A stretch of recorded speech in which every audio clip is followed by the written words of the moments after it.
Assalamualaikum warahmatullahi wabarakatuh. Alhamdulillahi nahmaduhu wa nasta'inuhu wa nu'minu bihi wa natawakkalu alayhi wa nastaghfiruhu wa natubu ilayhi wa na'udzu billahi min shururi anfusina wa min sayyiati a'malina.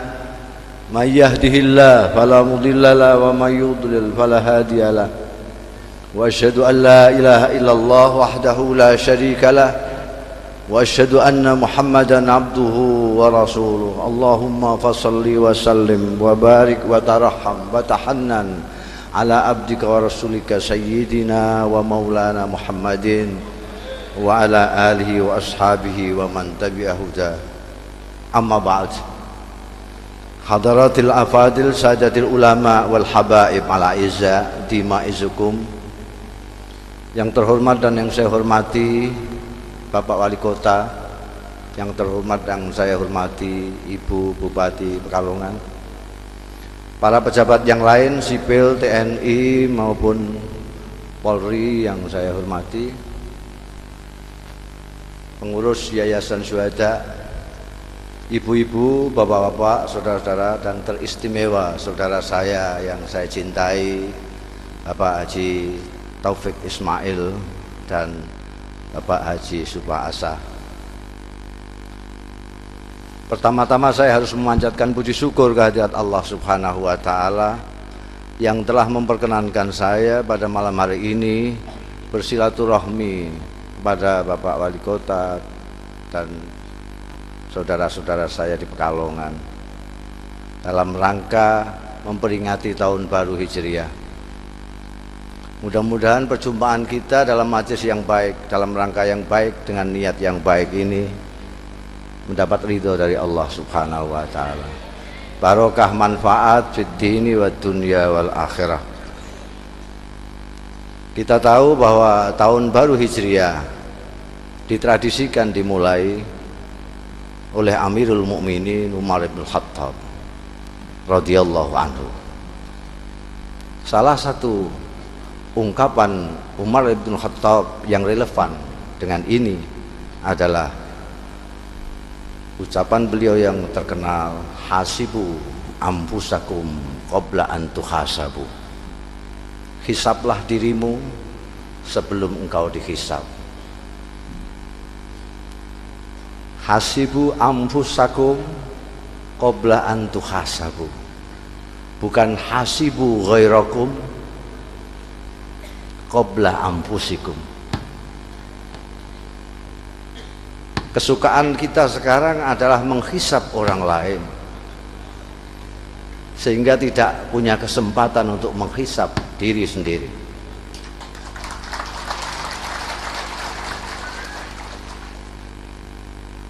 Anfusakum di sini akan saya bawa pengertiannya kepada umat Islam.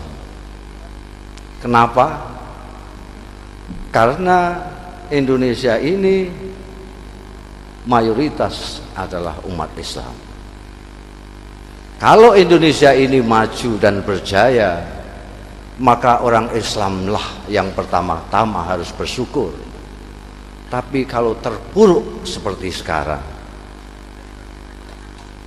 umat Islamlah yang paling bertanggung jawab.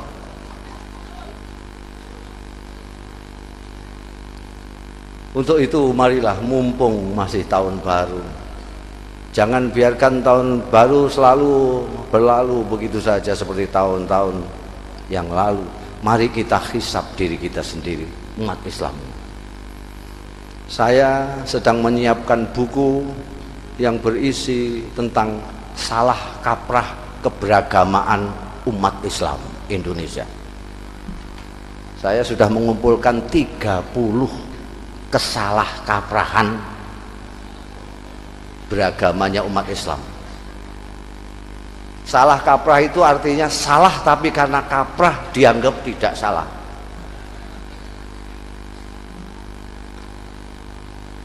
Ini nanti sampean beli ya kalau jadian bukunya ini.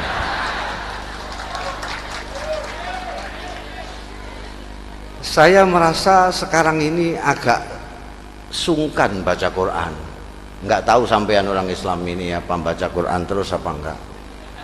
Saya sendiri itu sungkan karena saya merasa sekarang ini Quran itu selalu menyinggung perasaan saya. Setiap membaca Quran saya terlalu tersinggung.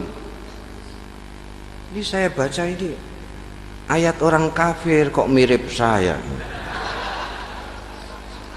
Ini ayat tentang orang munafik kok persis kelakuan saya.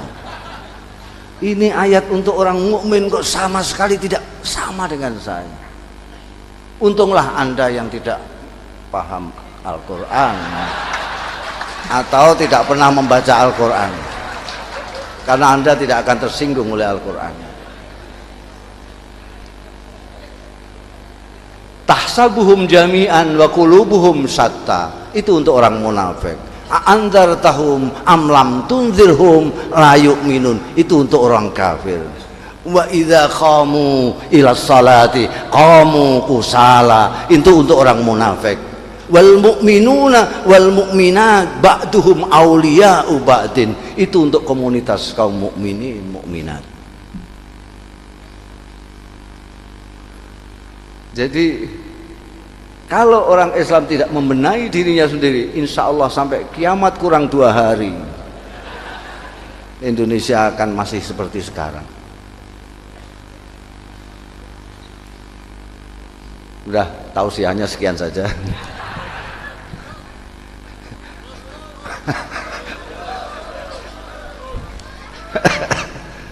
Jadi saya akan ambil contoh. Tadi sudah ada contoh-contoh yang lewat puisi, ada yang lewat orasi budaya. Bagaimana? Karena beliau-beliau ini sastrawan, seniman yang perasaannya halus. Jadi kalau bicara ya nggak ketoro, sampai yang tersinggung pun tidak tersinggung karena terlalu halus. Kalau saya ini sastrawanan itu. Yang menjadikan saya sastrawan ya orang ini manusianya, orang Pekalongan yang namanya Taufik Ismail ini.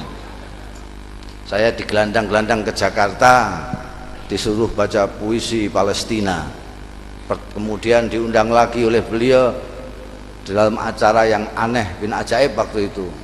Kalau sekarang sudah tidak aneh lagi. Waktu itu beliau mengadakan acara mubalek baca puisi, dan saya terpaksa jadi sastrawan tiban, jadi penyair tiban. Jadi langsung naik kereta dari Tawang ke Jakarta bikin puisi untuk saya baca di acaranya Mas Taufik itu. Ternyata saya langsung mendapat fun banyak sekali. Mungkin barokahnya dongo, bukan barokahnya puisinya. Jadi tadi sudah banyak yang dikemukakan, dan ini kalau saya kemukakan di sini contoh-contoh salah kaprah ini, nanti sampai nggak beli bukunya.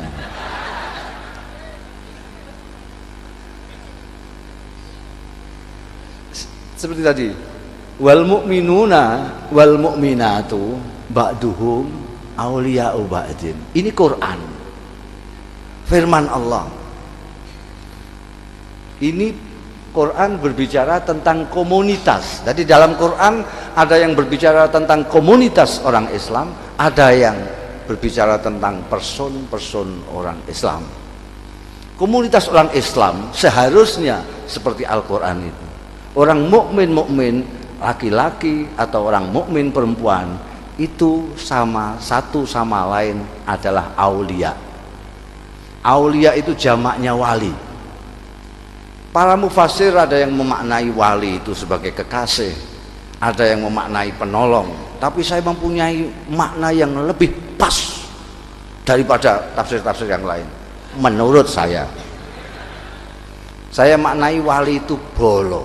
Nggak tahu saya bahasa Indonesia apa itu Mas Taufik. Bolo itu istilah di dalam perang. Kalau tidak musuh, bolo. Jadi kenapa saya memilih arti bolo? Karena ada hadis yang menyebutkan bahwa siapa yang berani dengan auliaku Allah, maka aku akan mengumumkan perang kepadanya. Sehingga, dan itu lebih tepat. Orang mukmin satu dengan yang lain itu adalah bolo, artinya bukan musuh. Itu bolo apa musuh? Musuh tembak der. Bolo atau musuh? Bolo ya, tidak ditembak, mong bolo. Kalau ada bolo menembak bolo, itu kecelakaan. Seperti yang terjadi di Perang Teluk tempo hari. Tentara Amerika itu bolo, sekutunya tentara Inggris. Tiba-tiba tentara Amerika menembak tentara Inggris. Itu kecelakaan. Sekarang Anda orang mukmin, saya orang mukmin. Anda bolo saya bolo Anda. Kalau sampean berkelahi dengan saya, itu kecelakaan. Atau sama-sama tidak baca Quran. Antara dua itu alternatifnya. Ada sekarang di sini bolo yang berkelahi dengan bolo setiap hari. Dulu malah ada perkelahian antar bolo 5 tahun pisan.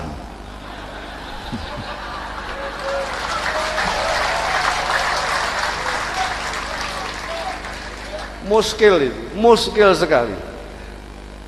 Itu kalau tidak berjuluk kiai atau ustadz tidak masalah. Kalau berjuluk kiai itu saya tidak bisa menerima akal saya.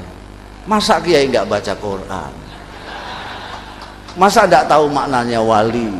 Masa tidak tahu maknanya aulia? Itu muskil. Apakah mereka tidak muskil? Ini salah satu contoh saja. Sekarang Anda lihat, kalau Anda berjalan mulai dari Banyuwangi sampai Banten, tidak pernah Anda melihat masjid yang jelek satu pun, semuanya masjid bagus semua. Malah ada yang merencanakan di Jogja itu, merencanakan entah berapa miliar itu habisnya. Itu masjid menaranya mau menyaingi Candi Prambanan. Di Jakarta, Depok ada masjid yang kubah dan anunya dari emas. Ini juga muskil bagi saya, karena saya pernah datang ke salah satu masjid yang bagus itu di pinggir jalan.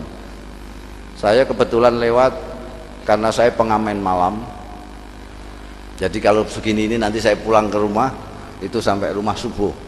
Di tengah jalan jam 3 saya mampir kepengen tahu masjid yang bagus ini untuk sekalian menunggu sholat subuh. Saya tunggu setelah subuh, ada orang tua sekali, mungkin besok pagi sudah meninggal, saking tuanya itu. Dia utak-utak, apa bahasa Indonesia utak-utak itu? Alat speaker itu utak-utak itu ngapain orang tua begitu main-main alat itu? Ternyata dia cobaan gitu, sudah tua. Setelah itu azan. Bayangkan orang setua itu azan, suaranya kempreng, panjang, Allahu Akbar. Wah, ini nanti sampai subuhnya habis ini. Begitu selesai azan, terus dia pujian, tombo hati, tambah jelek lagi suaranya.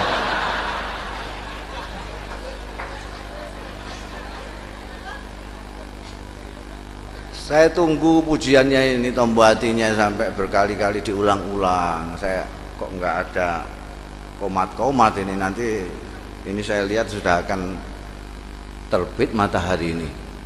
Tiba-tiba dia komat itu, seperti tahu membaca perasaan saya ya. Langsung dia komat, Allahu Akbar, Allahu Akbar. Saya tengah-tengah, masjid besar sekali. Ini lewat mana imamnya ini? Kok orang ini sudah komat gitu. Qad qamat Allahu Akbar, Allahu Akbar. Itu dia sambil jalan ke pengimaman itu.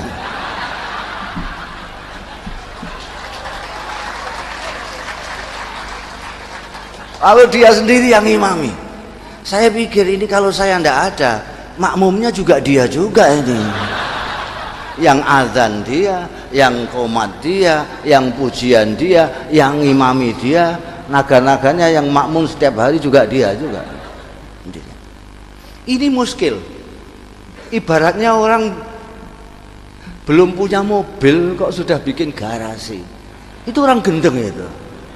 Lu kamu kok bikin garasi bagus sekali. Ya, bukan nanti-nanti punya mobil. Aneh. Dan itu yang punya masjid bangga sekali. Udah ya, baca cerpen aja ya ini.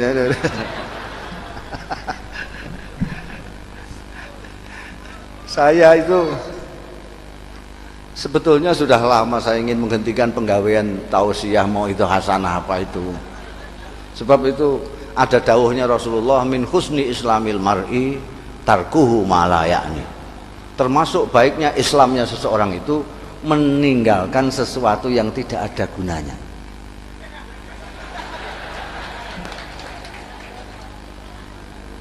Saya itu kalau mulut sampai tanggal 57 masih ada mulutan. Mulut-mulutan Rajab, Rajabiyah, Isra Mi'raj.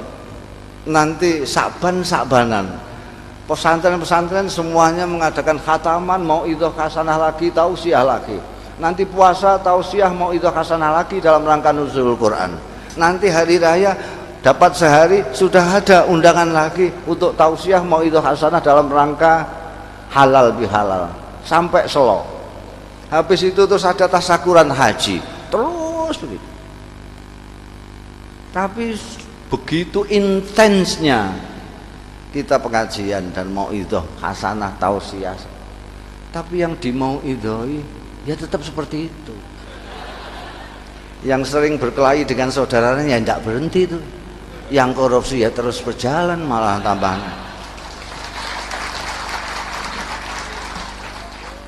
Nah ini kan ya namanya tidak ada gunanya kok diterus-teruskan ini. Lebih baik kan bikin cerpen. Saya itu begitu kenal seniman-seniman ini, saya dikompori dengan Pak Taufik Ismail yang penyair, saya dikompori supaya jadi penyair. Mudah kok Mas penyair itu. Enak jadi penyair daripada yang lain. Enaknya gimana? Kalau orang baca syair sampean keliru misalnya, itu yang disalahkan enggak sampean, yang disalahkan dirinya sendiri. Wah saya nggak paham ini terlalu tinggi.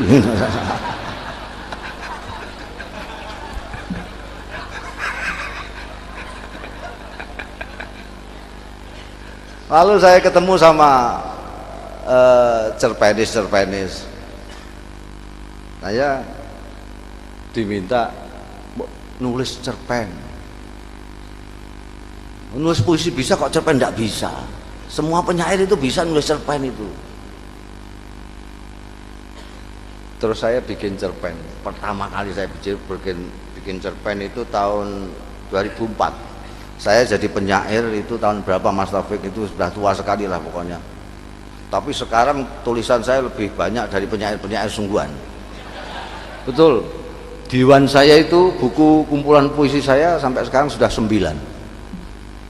Itu karena saya kalau nulis sak geleme udel. Terus sudah teori-teori sastra bagus ben terus itu urusannya kritikus gitu aja. Pokoknya saya nulis kartu sendiri gitu. Saya nulis pertama kali ini saya tunjukkan dulu kepada kawan yang biasa nulis cerpen dan cerpenis betul, namanya Danarto itu. Mas, sampai nyuruh-nyuruh saya bikin cerpen. Ini saya sudah jadi, coba sampai lihat ini sudah cerpen apa belum. Dibaca. Ini sudah cerpen Mas, orangnya kalem. Jadi kalau ngeritik juga kalem itu, tidak kelihatan itu orang Seragen. Ini sudah cerpen Mas, tapi terlalu panjang. Tidak ada koran yang akan mau muat, apalagi Kompas. Karena Kompas itu terlalu hemat terhadap kolom. Paling jauh 10.000 karakter sajalah. Ini kok sampai 22.000 karakter. Wah, saya terus getunu. Saya lihat lagi, ini yang saya buang yang mana ini? Yang saya buang ini ya nggak jadi cerpen. Ini saya buang nggak bisa bunyi. Wes menang cacak kalah cacak, saya kirimkan aja ke Kompas dulu. Nanti kalau dikembalikan ya sudah tidak jadi cerpennya sejak paten. Saya kirim ke Kompas, dimuat satu halaman penuh. Mungkin donaturnya juga kagum, gawok kok bisa dimuat itu. Mungkin karena isinya yang hebat. Bukan mungkin, tapi ini termasuk cerpen pilihan Kompas tahun 2004. Itu belum, karena orang Kompas nggak ada yang santri yang jadi juri. Ini yang kumpulan lukisan kaligrafi yang ada cerpen saya itu mendapat anugerah Majelis Sastra Asia Tenggara sebagai tulisan cerpen terbaik di Indonesia. Ini ada sastrawan banyak ya saya engkei gitu.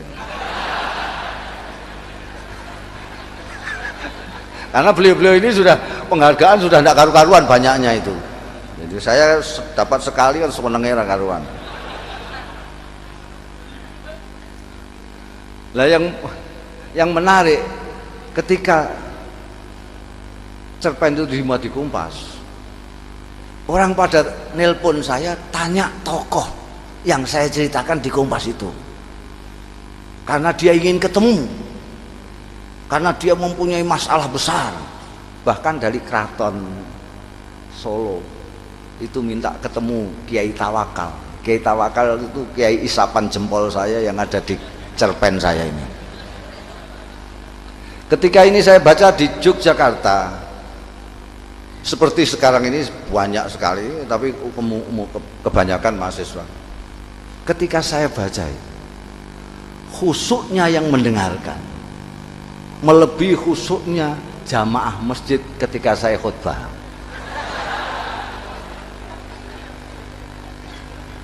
Ini saya mukadimai biar sampean tambah tertarik gitu loh. Gitu. Itu saya pelajari dari Mas Taufik sama Mas Subasa. Tapi sebelum saya membaca cerpen supaya ya adil lah gitu, sampean juga ikut aktif. Anda akan saya ajak mendoakan Indonesia dulu, munajat, karena ini kelihatannya kok apa namanya beruntun gitu loh. Saya bayangkan ini apa duit pemerintah apa rantai nggo ngurusi tsunami, gempa bumi ini kan. Kalau di Quran ini hanya fil bahri wal bahri, ini sampai fil jawi juga. Nanti Anda akan mendengarkan dendangnya Habib Lutfi. Saya kaget tadi ketika didengarkan proofnya. Judulnya lagu itu Cinta Indonesia. Dan itu ada irama padang pasirnya sedikit, ada Cina sedikit, dangdut sedikit, pop sedikit. Wah, luar biasa. Ini Pekalongan jago betul ini.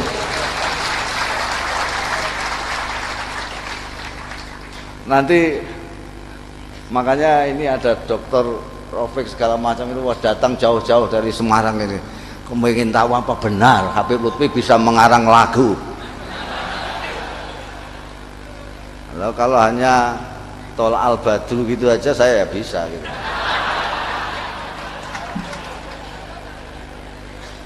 Mari kita munajat sejenak bersama-sama. Siapa tahu di antara kita ini ada yang bolone Gusti Allah. Dari sekian banyak konon hanya 40 saja ada bolone Gusti Allah satu. Ini sekian banyaknya mungkin ada. Dan mungkin nanti itulah yang menyebabkan munajat kita diterima oleh Allah. Mari kita mulai dengan yang biasa Anda baca. Lagu saya tidak seindah Habib Lutfi, tapi pokoknya cukuplah gitu. Bismillahirrahmanirrahim. Alal kafi salatullah, ala syafi salamullah, bimuhyiddin khalisna anil balwa ya Allah. Alal kafi salatullah, ala syafi salamullah, bimuhyiddin khalisna anil balwa ya Allah. Ibadallah, rijalallah, aghithuna li ajlillah, wa kunu aunana lillah, asa nahdha bifadlillah. Alal kafi salatullah, ala syafi salamullah, bimuhyiddin khalisna anil balwa ya Allah. Ya aqtab wa ya anjam, wa ya sadad wa ya ahbab, wa antum ya ulil albab, ta'alaw wansuru lillah. Alal kafi salatullah, ala kafi salamullah, mughliddin khalisna anil balwa. Sa'alnakum walizulfa rajaunakum, wa fi amrin qasadnakum, fasuddu azmakum lillah. Alal kafi salatullah, ala syafi salamullah, bimuhyiddin khalisna anil balwa ya Allah. Ya Rabbi bisadati, tahaqqaq li isyarati, asa ta'ti bisyarati, wa tasfu waqtuna lillah. Al-kafi salatullah, ala syafi salamullah, bimuhyiddin khalisna anil balwa ya Allah. Bikashfil khujbi an aini, wa rafa'il bayni min bayni, wa tamsil kaifi wal aini, binuril wajhi ya Allah. Al-kafi salatullah, ala safi salamullah, bimuhyiddin خلصنا عن البلواء يا الله صلاة الله مولانا على من بالهدى جانا ومن بالحق أولانا شفيع الخلق عند الله على الكافي صلاة الله على النبي سلام الله بمحيي الدين خلصنا عن البلواء يا الله. Rasulullah sallallahu alaihi wasallam bersabda, man shalla alayya marra sallallahu alaihi asra, atau kama qala Rasulullah sallallahu alaihi wasallam, siapa yang berselawat kepadaku satu kali, Allah akan mengimbali dengan 10 kali.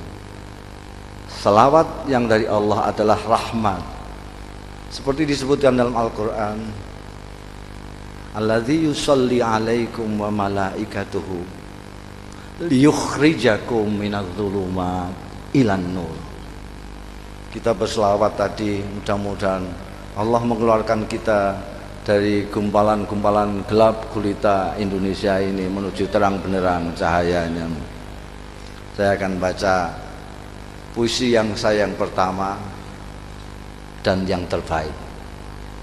Setelah jadi cerpen saya yang pertama ini yang terbaik, setelah itu jelek semua sudah. Ya cuma ini tok yang baik. Ini saya baca spesial untuk Anda. Judulnya Gus Ja'far.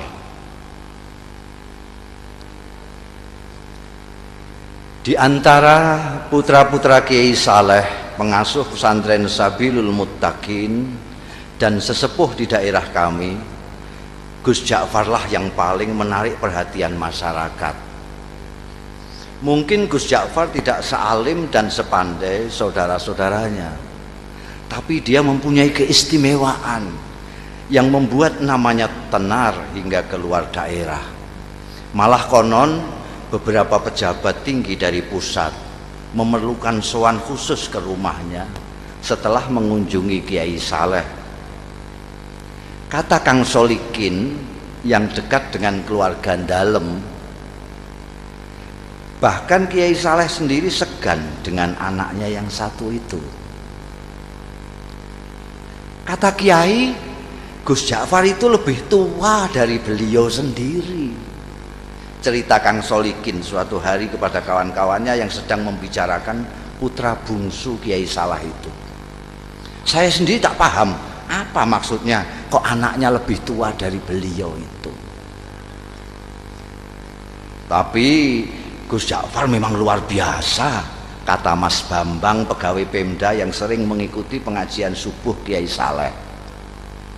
Matanya itu loh, sekilas saja beliau melihat kening orang, kok langsung bisa melihat rahasianya yang tersembunyi. Kalian ingat enggak Sumini yang anak penjual rujak di terminal lama yang dijuluki perawan tua itu? Sebelum dilamar orang Sabrang kan ketemu Gus Ja'far. Waktu itu Gus Ja'far bilang, "Sum, kulihat kok keningmu kok bersinar, sudah ada yang ngelamar ya?" Duh, tak lama kemudian orang Sabrang itu datang melamar Sumini. Kang Kandar kan juga begitu, timpal Mas Guru Slamet. Kalian kan mendengar sendiri ketika Gus Ja'far bilang kepada tukang kebun SD 4 itu, "Kang, saya lihat hidung sampean kok sudah bengkok, sudah capek menghirup napas ya?" Loh, ternyata besoknya Kang Kandar meninggal.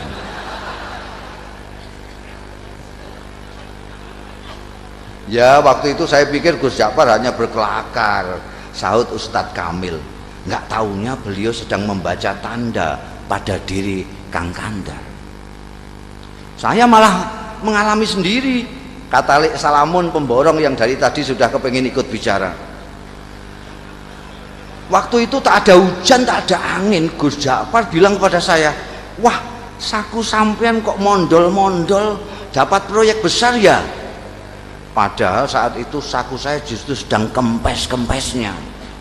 Dan percaya atau tidak, esok harinya saya memenangkan tender yang diselenggarakan Pemda tingkat provinsi. Apa yang begitu itu yang disebut ilmu kasab ya. Tanya Pak Carik yang sejak tadi hanya asik mendengarkan. Mungkin saja jawab Ustadz Kamil. Makanya saya justru takut ketemu Gus Ja'far itu. Takut dibaca tanda-tanda buruk saya. Lalu pikiran saya terganggu. Maka ketika kemudian sikap Gus Ja'far berubah, masyarakat pun geger, terutama para santri Kalong, orang-orang kampung yang ikut mengaji tapi tidak tinggal di pesantren seperti Kang Solikin yang selama ini merasa dekat dengan beliau. Mula-mula Gus Ja'far menghilang berminggu-minggu. Kemudian ketika kembali, tahu-tahu sikapnya berubah menjadi manusia biasa. Dia sama sekali berhenti dan tak mau lagi membaca tanda-tanda, tak mau lagi memberikan isyarat-isyarat yang berbau ramalan. Ringkas kata, dia benar-benar kehilangan keistimewaannya. Jangan-jangan ilmu beliau hilang pada saat beliau menghilang itu. Komentar Mas Guru Slamet penuh penyesalan. Wah, sayang sekali. Apa gerangan yang terjadi pada beliau ya?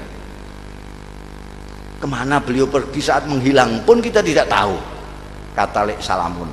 Kalau saja kita tahu kemana beliau pergi, mungkin kita akan mengetahui apa yang terjadi pada beliau dan mengapa beliau kemudian berubah. Tapi bagaimanapun ini ada hikmahnya, ujar Ustadz Kamil. Paling tidak kini kita tidak bisa setiap saat menemui Gus Ja'far paling tidak kini kita bisa setiap saat menemui Gus Ja'far tanpa merasa deg-degan dan was-was. Bisa mengikuti pengajiannya dengan niat tulus mencari ilmu, tidak takut ditebak-tebak. Maka jika kita ingin mengetahui apa yang terjadi dengan Gus kita ini hingga sikapnya berubah dan ilmunya hilang, sebaiknya kita langsung saja menemui beliau. Begitulah sesuai usul Ustadz Kamil pada malam Jumat sehabis wiridan salat Isya, saat mana Gus Ja'far Prai tidak mengajar, rombongan santri Kalong sengaja mendatangi rumahnya. Kali ini hampir semua anggota rombongan merasakan keakraban Gus Ja'far jauh melebihi yang sudah-sudah. Mungkin karena kini tidak ada lagi sekat berupa rasa segan, was-was dan takut dibaca tanda-tandanya. Setelah ngobrol kesana kemari, akhirnya Ustadz Kamil berterus terang mengungkapkan maksud utama kedatangan rombongan. Gus, di samping silaturahmi seperti biasa, malam ini kami datang juga dengan sedikit keperluan khusus. Singkatnya, kami penasaran dan sangat ingin tahu latar belakang perubahan sikap sampean. Perubahan apa? Tanya Gus Ja'far sambil tersenyum penuh arti. Sikap yang mana? Kalian ini ada-ada saja. Saya kok merasa tidak berubah. Dulu sampean kan biasa dan suka membaca tanda-tanda orang, tukas Mas Guru Slamet. Kok sekarang tiba-tiba makpet, sampean tak mau lagi membaca, bahkan diminta pun tak mau. Oh itu, kata Gus Ja'far seperti benar-benar baru tahu. Tapi dia tidak segera meneruskan bicaranya, diam agak lama. Baru setelah menyeruput kopi di depannya, dia melanjutkan. Ceritanya panjang. Dia berhenti lagi, membuat kami tidak sabar, tapi kami diam saja. Kalian ingat enggak saya lama menghilang? Akhirnya Gus Ja'far bertanya, membuat kami yakin bahwa dia benar-benar siap untuk bercerita. Maka serempak kami mengangguk. Suatu malam saya bermimpi ketemu almarhum ayah. Dan saya disuruh mencari seorang wali sepuh yang tinggal di sebuah desa kecil di lereng gunung yang jaraknya dari sini sekitar 200 km ke arah selatan. Namanya Kiai Tawakal. Kata ayah dalam mimpi itu, hanya kiai-kiai tertentu yang tahu tentang kiai yang usianya sudah lebih 100 tahun ini. Santri-santri belajar kepada beliau pun rata-rata sudah disebut kiai di daerah masing-masing. Terus terang, sejak bermimpi itu saya tidak bisa menahan keinginan saya untuk berkenalan dan kalau bisa berguru kepada wali tawakal itu. Maka dengan diam-diam dan tanpa pamit siapa-siapa, saya pun pergi ke tempat yang ditunjukkan ayah dalam mimpi dengan niat bil barokah dan menimba ilmu beliau. Ternyata ketika sampai di sana, hampir semua orang yang saya jumpai mengaku tidak mengenal nama Kiai Tawakal. Baru setelah seharian melacak ke sana kemari, ada seorang tua yang memberi petunjuk. Cobalah nak mas, ikuti jalan setapak di sana itu, katanya. Nanti nak mas akan berjumpa dengan sebuah sungai kecil. Terus saja nak mas menyeberang. Begitu sampai seberang, nak mas akan melihat gubuk-gubuk kecil dari bambu. Nah, kemungkinan besar orang yang nak mas cari akan nak mas jumpai di sana. Di gubuk yang terletak di tengah-tengah itulah tinggal seorang tua seperti yang nak mas gambarkan. Orang sini memanggilnya Mbah Jogo. Barangkali itulah yang nak mas sebut kiai siapa tadi? Kiai Tawakal. Ya, Kiai Tawakal. Saya yakin itu orangnya, Mbah Jogo. Saya pun mengikuti petunjuk orang tua itu menyeberang sungai dan menemukan sekelompok rumah gubuk dari bambu. Dan betul, di gubuk bambu yang terletak di tengah-tengah, saya menemukan Kiai Tawakal alias Mbah Jogo sedang dikelilingi santri-santrinya yang rata-rata sudah tua. Saya diterima dengan penuh keramahan, seolah-olah saya sudah merupakan bagian dari mereka. Dan kalian tahu, ternyata penampilan Kiai Tawakal sama sekali tidak mencerminkan sosoknya sebagai orang tua.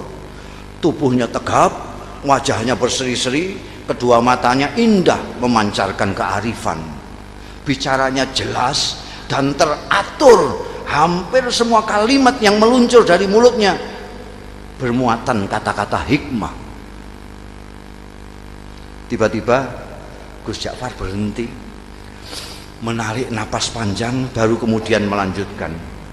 Hanya ada satu hal yang membuat saya terkejut dan terganggu. Saya melihat di kening beliau yang lapang ada tanda yang jelas sekali, seolah-olah saya membaca tulisan dengan huruf yang cukup besar dan berbunyi ahli neraka. Astagfirullah. Belum pernah selama ini saya melihat tanda yang begitu gamblang. Saya ingin tidak mempercayai apa yang saya lihat. Pasti saya keliru. Masa seorang yang dikenal wali, berilmu tinggi dan disegani banyak kiai yang lain disurat sebagai ahli neraka? Tak mungkin. Saya mencoba meyakinkan diri saya bahwa itu hanyalah ilusi, tapi tak bisa. Tanda itu terus melekat di kening beliau. Bahkan belakangan saya melihat tanda itu semakin jelas ketika beliau habis berwudu. Gila. Akhirnya niat saya untuk menimba ilmu kepada beliau, meskipun secara lisan memang saya sampaikan demikian, dalam hati sudah berubah menjadi keinginan untuk menyelidiki dan memecahkan keganjilan ini. Beberapa hari saya amati perilaku Kiai Tawakal. Saya tidak melihat sama sekali hal-hal yang mencurigakan. Kegiatan rutinnya sehari-hari tidak begitu berbeda dengan kebanyakan kiai yang lain. Mengimami salat jamaah, melakukan salat sunnah seperti duha, tahajud, witir dan sebagainya, mengajar kitab-kitab, umumnya kitab-kitab besar, mujahadah, zikir malam, menemui tamu dan semacamnya. Kalaupun beliau keluar, biasanya untuk memenuhi undangan hajatan atau, dan ini sangat jarang sekali, mengisi pengajian umum. Memang ada kalanya beliau keluar pada malam-malam tertentu Tapi menurut santri-santri yang lama, itu pun merupakan kegiatan rutin yang sudah dijalani Kiai Tawakal sejak muda, semacam lelono broto kata mereka. Baru setelah beberapa minggu tinggal di pesantren, saya mendapat kesempatan atau tepatnya keberanian untuk mengikuti Kiai Tawakal keluar. Saya pikir inilah kesempatan untuk mendapatkan jawaban atas tanda tanya yang selama ini mengganggu saya. Begitulah pada suatu malam purnama, saya melihat Kiai keluar dengan berpakaian rapi. Beliau berbelok. Ketika kemudian saya ikuti belok, saya kaget, ternyata sosoknya tak kelihatan lagi. Yang terlihat justru sebuah warung yang penuh pengunjung. Terdengar gelak tawa ramai sekali. Dengan bengong saya mendekati warung terpencil dengan penerangan petromak itu. Dua orang wanita, yang satu masih muda, yang satu lagi agak lebih tua, dengan dandanan yang menor, sibuk melayani pelanggan sambil menebar tawa genit ke sana kemari. Tidak mungkin Kiai mampir ke warung ini, pikir saya. Ke warung biasa saja tidak pantas, apalagi warung yang suasananya saja mengesankan kemesuman itu. Mas Ja'far, tiba-tiba saya dikagetkan oleh suara yang tak asing di telinga saya, memanggil-manggil nama saya. Masya Allah, saya hampir tidak mempercayai pendengaran dan penglihatan saya. Memang betul, mata saya melihat Kiai Tawakal melambaikan tangan dari dalam warung. Dengan kikuk dan pikiran tak karuan, saya pun terpaksa masuk dan menghampiri Kiai saya yang duduk santai di pojok. Warung penuh dengan asap rokok. Kedua wanita menor menyambut saya dengan senyum penuh arti. Kiai Tawakal menyuruh orang di sampingnya untuk bergeser. Kasih kawan saya ini tempat sedikit. Lalu kepada orang-orang yang ada di warung, Kiai memperkenalkan saya. Katanya, ini kawan saya, dia baru datang dari daerah yang cukup jauh, cari pengalaman katanya. Mereka yang duduk dekat serta-merta mengulurkan tangan, menjabat tangan saya dengan ramah, sementara yang jauh melambaikan tangan. Saya masih belum sepenuhnya menguasai diri, masih seperti dalam mimpi, ketika tiba-tiba saya dengar Kiai menawari, minum kopi ya. Saya mengangguk asal mengangguk. Kopi satu lagi yuk, kata Kiai kepada wanita warung sambil mendorong piring jajan ke dekat saya. Silakan, ini namanya Rondo Royal, tape goreng kebanggaan warung ini. Lagi-lagi saya hanya mengangguk kepala asal mengangguk. Kiai Tawakal kemudian asik kembali dengan kawan-kawannya dan membiarkan saya bengong sendiri. Saya masih tak habis pikir, bagaimana mungkin Kiai Tawakal yang terkenal waliullah dan dihormati para kiai lain bisa berada di sini, akrab dengan orang-orang beginian, bercanda dengan wanita warung. Inikah yang disebut lelono broto? Ataukah ini merupakan dunia lain beliau yang sengaja disembunyikan dari umatnya? Tiba-tiba saya seperti mendapat jawaban dari tanda tanya yang selama ini mengganggu saya, dan karenanya saya bersusah payah mengikutinya malam ini. Oh, pantas di keningnya aku lihat tanda itu. Tiba-tiba sikap dan pandangan saya terhadap beliau berubah. Mas, sudah larut malam. Tiba-tiba suara Kiai Tawakal membuyarkan lamunan saya. Kita pulang yuk. Dan tanpa menunggu jawaban saya, Kiai membayari minuman dan makanan kami, berdiri, melambai kepada semua, kemudian keluar. Seperti kerbau dicocok hidung, saya pun mengikutinya.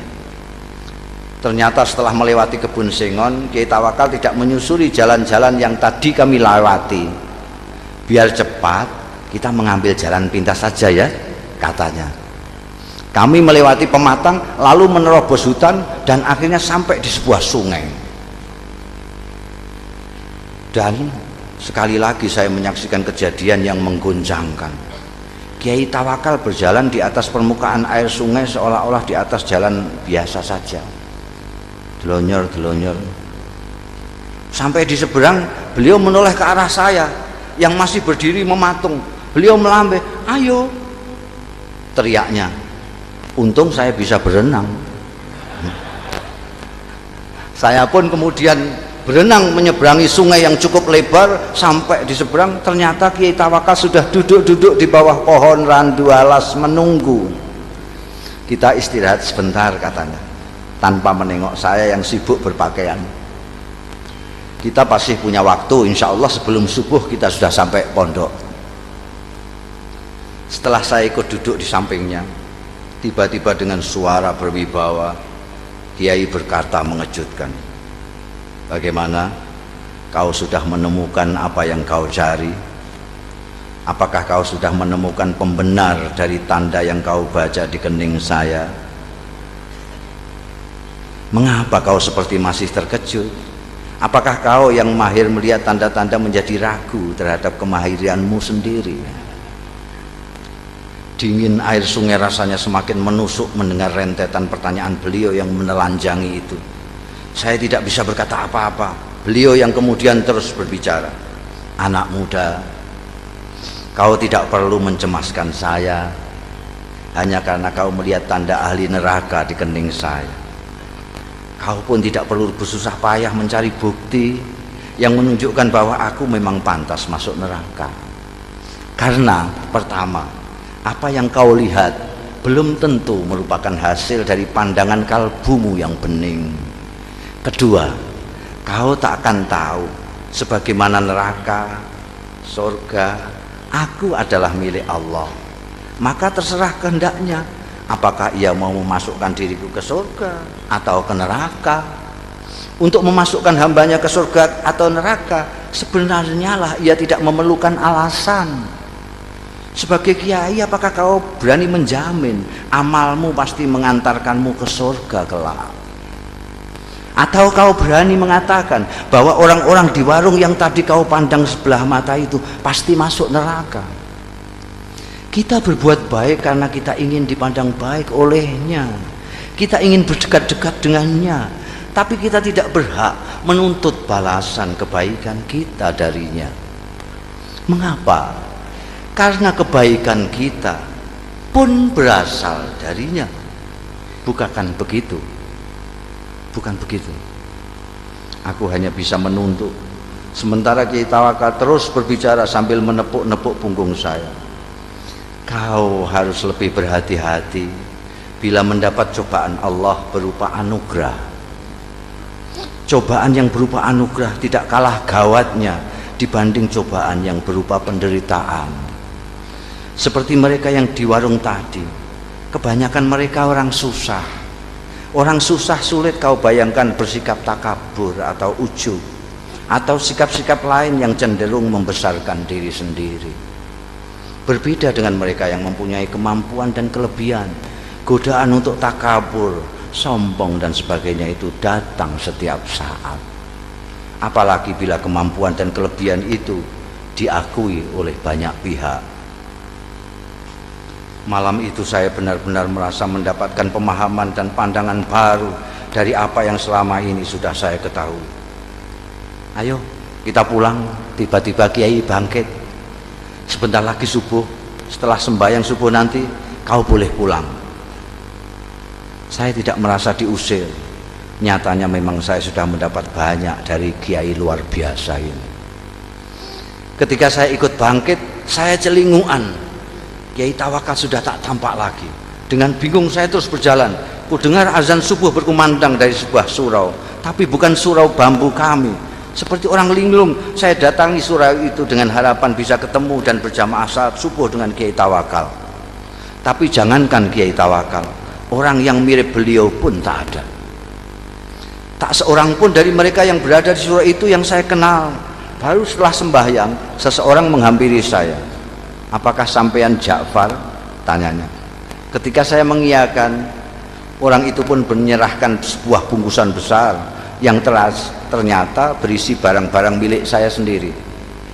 "Ini titipan Mbah Jogo," katanya, "milik sampean."